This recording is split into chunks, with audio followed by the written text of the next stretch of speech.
шахсера масалан аз мӯи сарашу почаш кашон мебаранд, аз пеши ҳазрат вақте убур мекуна нолаву фиғона мебардора ки ё Расулаллоҳ, ман аз умматҳои туам. мега пайғамбари худо саллаллоҳу алайҳи ва саллам меомадааст назди ҳазрати худовандӣ ки парвардигоро, охи ин як нафар аз умматҳои ма ҳай, уммати мара бурдестиян. ва мега ҳабиби ман, шафоати ту қабул аст, аммо ту нисбати касе ки Қуръон хасм шай, Рамазон хасм шай, талаби шафоат мекунӣ? мега касе ки Қуръону Рамазон хасмш боша, ман ай рангаш безорам. ано бариун мин, ман аз ранги ӯ безорам. баъд вақте гирияу фиғонша мебинам, мега ласта минни, ту аз мо нести, тухта уммати ман нагӯ. салому алейкум бародаро аз ширкати шифофармо муроҷиат дорам. ҳиҷома бепл кадасием дар моҳи шарифи рамазон. кадмида дар кор боша, марҳамат бародаро, биёе иншоалло ки ҳоҷи ҳиҷомаи хуб мекунад. ина бародар имрӯз омадан, иншоалло ки ҳамада вақт мераса, просто бароқтар занг занӣ записатса кунӣ, бо хубай нав дурус шид кор кайсем. да доруан 20% скидкай, кадме ки доруан хайданӣ боша, биёе бародаро, доруан мефурӯшем. қиёмат барои аҳлиша талаби шафоат мекуна, баъзиҳоро лаънат мега, баъзиҳоро хасмаш мехеза. фардо рӯзи қиёмат ба душманӣ мехеза. шахсое ки Қуръон намехонанд, шахсое ки ба Қуръон амал намекунанд, шахсое ки аз Қуръон маҳҷур ҳастанд, тибқи Қуръон зиндагӣ намекунанд, Қуръона дастури ҳаёти худ намедонанд. албатта Қуръон аз онон пеш парвардигор шикоят, пеши худованд шикоят мекунад. худоё инами қавм, инами мардам моро маҳҷур гузоштанд. каломи Аллоҳ аёхӣ. ҳақиқатан дар аҳодиси пайғамбар саллаллоҳу алайҳи ва саллам наомадааст ки Қуръон лаънат мекунад, аммо масъалае ки Қуръон хасм мешавад. ҳолате мешидааст ки як шахсера масалан аз мӯи сарашу почаш кашон мебаранд, аз пеши ҳазрат вақте убур мекуна нолаву фиғона мебардора ки ё Расулаллоҳ, ман аз умматҳои туам. мега пайғамбари худо саллаллоҳу алайҳи ва саллам меомадааст назди ҳазрати худовандӣ ки парвардигоро, охи ин як нафар аз умматҳои ма ҳай, уммати мара бурдестиян. ва мега ҳабиби ман, шафоати ту қабул аст, аммо ту нисбати касе ки Қуръон хасм шай, Рамазон хасм шай, талаби шафоат мекунӣ? мега касе ки Қуръону Рамазон хасмш боша, ман ай рангаш безорам. ано бариун мин, ман аз ранги ӯ безорам. баъд вақте гирияу фиғонша мебинам, мега ласта минни, ту аз мо нести, тухта уммати ман нагӯ. ласта минни гӯядад мавлои мо, вои мо, вои мо, вои мо. аммо алҳамдулиллоҳ барои касое ки аҳли Қуръон ҳастанд, барои касое ки дар хатми Қуръон ширкат мекунанд, Қуръону Рамазон шафиъ мешаванд.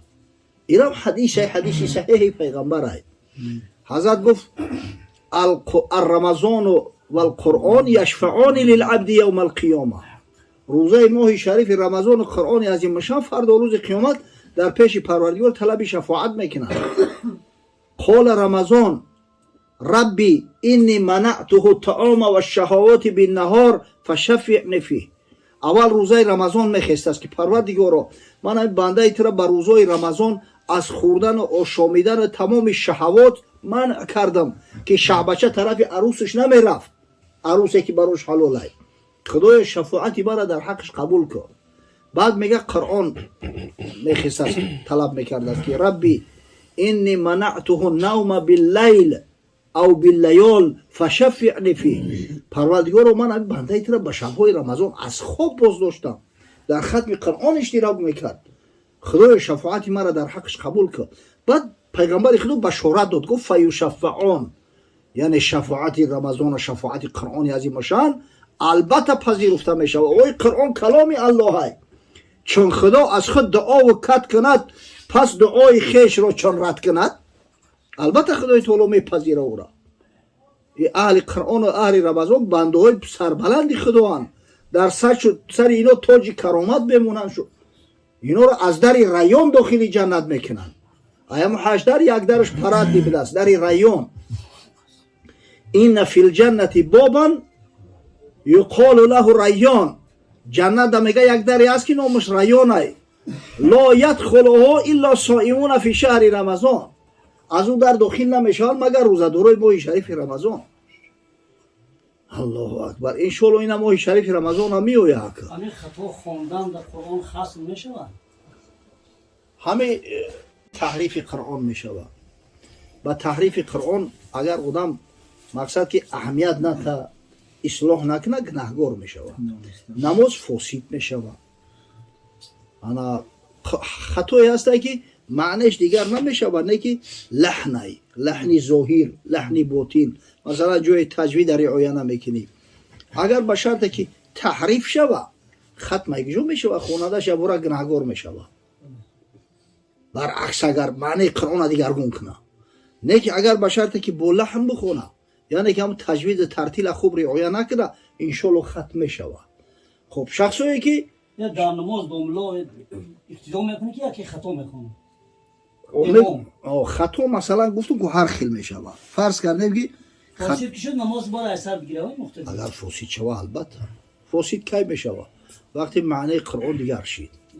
مثلا گپ درباره جنتی ها می روه، یکی صفت دوزخی ها می روه. فاما من اعطا و تقا، بعد دومش دا بگه و کذب بالحسن نعوذ بالله، جای و صدق ده و کذب میگه.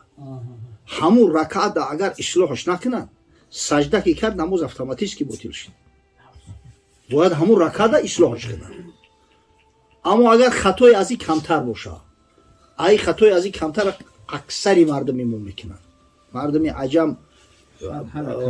بله اینا مثلا جایی هسته که مدر رعایت نمیکنن، مده که واجبه، مد لازم واجبه کو رعایت نمیکنن، یا که مثلا انا الف مثل حرکت نمیکشن، یا که هم حرکت مثل الف میکشن، یا لحن ظاهر میشوند. با این نماز کراهیت داره اما فاسد نمیشود، ثوابش کم میشود و فاسد نمیشود. شخص باید سعی کنه که امر اصلاح کنه.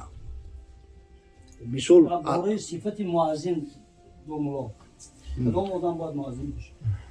در قوم مؤذن باید قبل از همه اندا باشه، یعنی صداش مرغوله‌دار و ای همه بلندتر باشه پیش از همه. ولی همه صاحب از اون میگن حضرت عبدالله ابن زید بود صحابی پیغمبر اومد وقتی خوب گفت پیغمبر نگو که عبدالله برا خودت از اون اوتی، او همراه بلال برا. بلال اصلا صداش بلندتره. در بلال تو مقصد که لقمه دادن بگیده، بلال با آوازی بلند مردم دعوت کنه. خب دیگر از صفات مؤذن که مؤذن با تجوید ترتیل آشنا باشه. ولی در همین از اون نه موضعی هسته که بیم کفر داره، جایی که نولازمه میکشن، همین را بدونه. نهایت مؤذن باید که آدمی با آبرو و عزت باشه در قوم، وقت شناس باشه، امانت دار باشه. امانت اساسی هم وقتی نماز های، برای نماز فرض وقتی های. پیغمبر خدا گفت الامام ضامن و المؤذن مؤتمن او مؤتمن.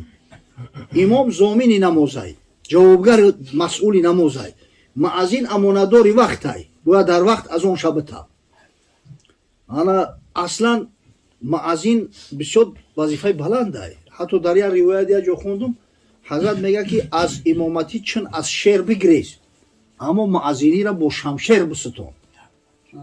اندیسه بسیار وظیفه بلنده. حضرت صلی الله علیه و سلم هر کس مؤذن تعیین نمیکرد و خیلی همه آدمای با شرف ترین. حتی در حدیث امام بخاری اومده است پیغمبر خدا صلی الله علیه و سلم میگه که ان اطول الناس اعناقا المؤذنون یوم القیامت المؤذنون. بلندگردن ترین مردم فرد و روز قیامت هم این مؤذنا هستند، به شرطی که مؤذن حقیقی باشه و خدمت کنه. اما متاسفانه اوخی خیلی مؤذنایی هستند که ابو وظیفه را سخت گرفتن، نه آواز خوش دارن، نه تجوید ترتیل میدونن. ایو خدایا پناه. حضرت مولوی میگه یک مؤذن داشت بس آوازی بد، در میان کافرستان بانگ زد. یک مؤذن بسیار آوازش خنک بود است. یک گروه مسلمان ها در دارالکفر زندگی میکردند، گرد اطراف همه کافرها یا بیچاره هم یک دهه بودند. چند گفتندش مگو بانگ نماز تا شود جنگ عداوت ها دراز. نصیحتش میکردن که جوره همین التماس یا که بلند از اون نگوی، ای زنه نگوی، ای بلوی چیز که او یکان فتنه میخیزه. او ستیزه کرده پس به احتراز گفت در کافرستان بانگ نماز. یک روز اومد که هیچ کنشته در مسجد خلوت یافت.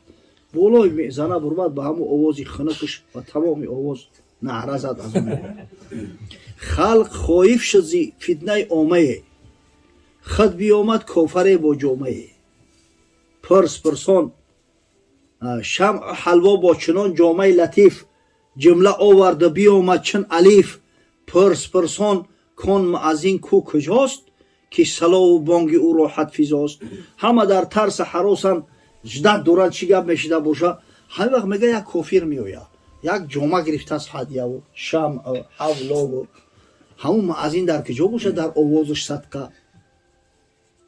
роҳат кардем ай овозуш ҳамира битимош ҳайрон шуданда мардам ки ай овози ӯ хар метура ин мардак бо ҳадя овардааст мақсад мега ки салову бонги ӯ роҳат физост сабабша пурсиданд гуфт духтаре дорам латифу бас сунӣ орзу мебуд ӯро муъминӣ як духтарак дору мега ҳамин ошиқи ислом шуда буд мега ҳамин мусулмон мешавам дар ду пора дая муза дохтааст ки мусулмон мешавам ҳеҷ ин савдо намерафт аз сараш пандҳо медод чандин кофараш дар дили ӯ меҳри имон руста буд ҳамчу миҷмар буд он ғам манчу дуд ҳамин қей насиҳатш кардем епископо патриархоро пешаш меовардам то чанде ҳамин маҳаббатш ба ислом зиёд мешид ҳеҷ чора менадонистам дар он то фурӯ хон ин муаззин он аз он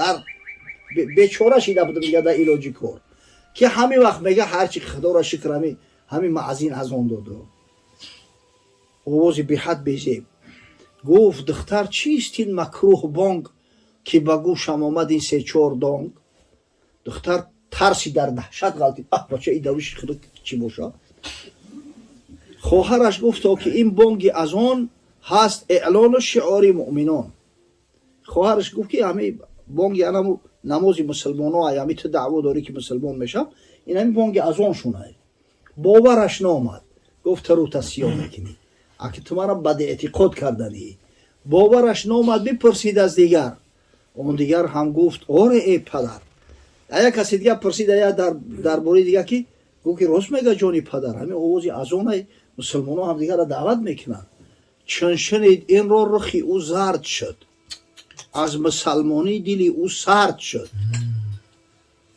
яби роҳатам ин аст аз овози ӯ ҳадя овардам кунун он мард ку ба ҳамин хотир ман ошиқи овози ин шидам агар овози якқадар хар метура ҳадя овардам куҷо дай гар ба молу мулку сарват фардаме ман даҳонашро пур аз зар кардаме агар имкон медоштум даҳанша пури тилло мекардам хизмате ки барои моро кард мега баъд ҳазрат насиҳат мекунад ва мега ки ҳаст имони шумо барқу маҷоз роҳзан монанди он бонги намоз ҳоштун ада сарту бигире эй мусулмонон ранги ҳамун муаззини бадовозворӣ роҳзани дин наше раҳбари дин ше коре кунае ки аз қафои шумо дигар мардум бираванд вақте амали шумову кори шуморо мебинанд ошиқи ислом шаванд аз ислом натуранд раби ҳамин хотир ин масъалаи ҷиддиай муаззин бояд хушовоз боша ҳамин садои қуръону садои аз она дидае ки чӣ қадар роҳат дорам қасам ба аллоҳ ҳамун мардуми бегонарам агар бишнаванд ай қори хушовоз роҳат мекунанд лаззат мебаранд аз ҳамин ба ҳамин хотир дар ҳамин масҷидо саъй кардан дар кор ки ҳамеша ҳамин муаззино хушовоз бошанд мардума даъват кунанд ҳамин шерезбозӣ нашавад дар ҳамин масъала аз барои худо ҳамин вақте дидем ки як одам аз он суни қибла бояд биё санат ҳамин бале غیر حی علی صلاح حی علی فلاح گردوندن ممکنه رو که او تا گردونده ایست برای یا کفا نگاه که از اون بگه قبله گشته در همین حی علی صلاح و حی علی الفلاح بده فقط پشت گردوندن نیو انا زمانه بود که در همین حی علی صلاح و حی علی الفلاح در میزنه هستن که منوره ده ای طرفی راستی منوره میرفتن ای موریچه حی علی الصلاح میگفتن ای طرفی چپش میومدن حی علی الفلاح میگفتن نه که در دیگر ذکرای از آن گپا نیست فقط همیشه ده